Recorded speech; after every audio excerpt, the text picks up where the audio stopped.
Halo teman-teman semua, nama saya Reslin, saya dari Prodi Pendidikan Bahasa dan Sastra Indonesia, Universitas Katolik Santo Thomas Medan.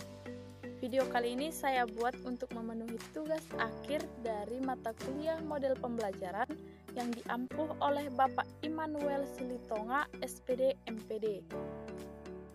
Adapun judul materi pada video ini adalah model pembelajaran tipe Teaching and Learning.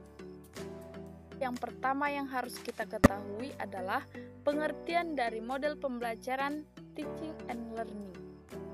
Nah, kita dapat mengetahui pengertian model pembelajaran kontekstual Teaching and Learning dari pendapat beberapa ahli.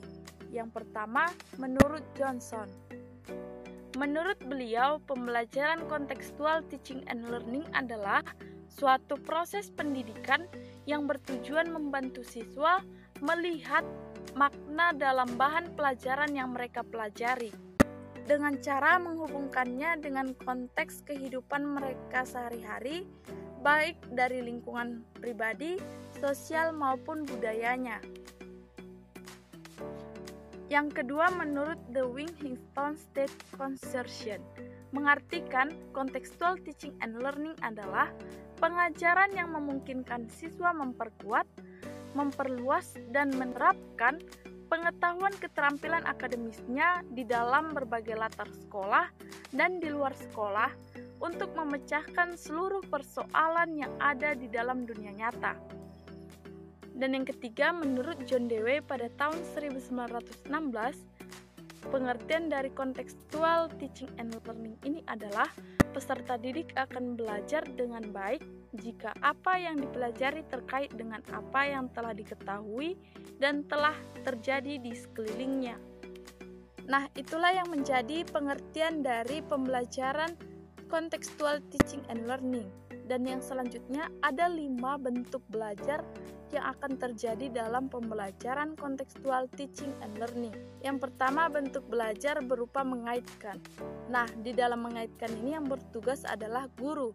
Guru akan mengaitkan konsep yang baru dengan informasi yang baru dikenal oleh siswa. Bentuk belajar kedua adalah memahami. Di dalam memahami ini, belajar akan lebih cepat ketika siswa dapat memanipulasi peralatan, bahan, serta melakukan bentuk-bentuk penelitian. Bentuk belajar ketiga adalah menerapkan. Nah, di dalam menerapkan ini, siswa akan menerapkan sebuah konsep dalam memecahkan sebuah masalah. Bentuk belajar keempat adalah kerjasama. Nah, di sini siswa yang bekerja secara berkelompok memungkinkan ia lebih mudah menyelesaikan masalah tersebut. Nah, yang sekarang kita akan membahas tentang tujuan-tujuan pembelajaran kontekstual teaching and learning. Yang pertama, untuk memotivasi siswa dalam memahami makna materi pelajaran yang dipelajarinya. Tujuan kedua adalah siswa dalam belajar bukan hanya menghafal, tetapi mendapatkan sebuah pemahaman. Nah, di sini pemahaman ini akan bertujuan untuk bisa melekat lebih lama lagi pemahaman itu di dalam diri siswa. Tujuan ketiga adalah lebih menekankan pada pengembangan minat terhadap siswa. Tujuan keempat adalah melatih siswa untuk terampil dan kreatif terhadap pembelajaran. Artinya di sini, pembelajaran itu sekreatif mungkin dibuat oleh si siswa dengan mengkaitkannya dengan kehidupan sehari-harinya. Nah, selanjutnya kita akan melihat apa yang menjadi karakteristik dari pembelajaran kontekstual teaching and learning. Karakteristik pertama adalah belajar yang diatur sendiri. Nah, di sini pembelajaran itu diatur oleh diri kita karena kehidupan dari satu siswa dengan siswa lainnya pasti berbeda. Yang kedua, melakukan hubungan yang bermakna. Yang ketiga, melakukan kegiatan-kegiatan yang berarti. Yang keempat adalah memelihara pribadi siswa. Mengapa demikian? Arti memelihara adalah disinilah siswa bertugas untuk menumbuhkan rasa semangat ataupun rasa kreatif terhadap pembelajaran tersebut yang dikaitkan dengan kehidupan sehari-harinya. Selanjutnya kita akan membahas tentang langkah-langkah model pembelajaran kontekstual teaching and learning. Yang pertama ada langkah pembuka. Nah, di dalam langkah pembuka ini, tiap kelompok ditugaskan untuk melakukan sebuah observasi. Misalnya, kelompok 1 dan kelompok 2 melakukan observasi ke dalam perpustakaan, sedangkan kelompok 3 dan kelompok 4 melakukan observasi ke dalam laboratorium.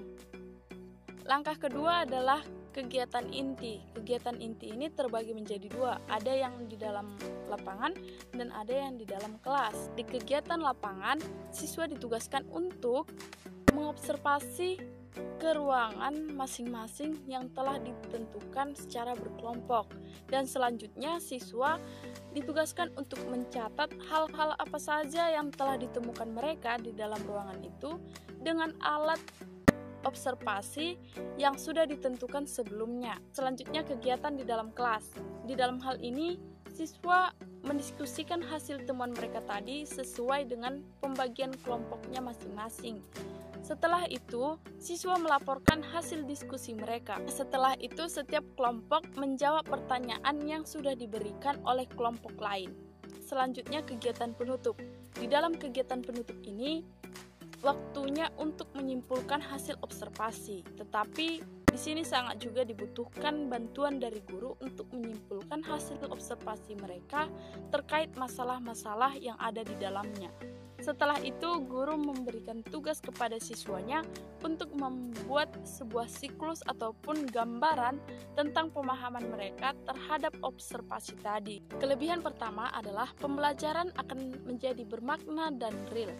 Nah, di sini kegiatan pembelajaran dalam kontekstual teaching and learning ini lebih bermakna karena diikutsertakannya dengan observasi yang terjun langsung ke dalam ruangan tersebut.